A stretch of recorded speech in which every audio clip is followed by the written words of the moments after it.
Prime Minister is hoping to make a fresh start after a bruising few days dominated by leaked texts from an unnamed cabinet colleague. Let's go to Canberra now. We're joined by Trudy McIntosh. Trudy, are we any closer to finding out which minister sent those texts?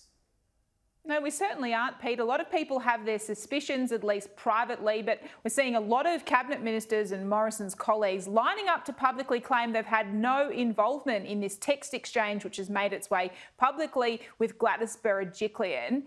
The Foreign Minister, Marise Payne, wanted to actually say in a statement that she had categorically no involvement in this. She was a show of solidarity as well, standing side by side with the Prime Minister Scott Morrison late yesterday in Burwood in Sydney's inner west. They were attending Lunar New Year celebrations. It's the traditional sort of campaigning we are going to see in the next few months in the lead up to polling day. It's in the marginal seat of Reid. This is one that used to be held by former Minister Craig Laundy in the Turnbull government. He's had some free advice for Scott Morrison. He's revealed on Sky News today he spoke to Mr Morrison late yesterday and he has advice on what he needs to do to turn things around.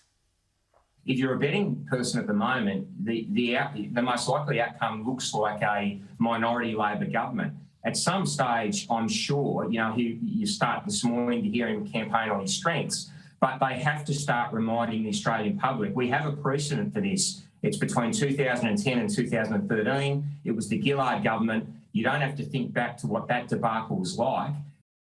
If your own are now coming after you and trying to humiliate you, I reckon you're pretty much gone. If that's the way your own people are treating their own leader, you've got to have a look at your own leadership, mate, and I reckon you don't have a great deal of it, and that's why they're coming for you.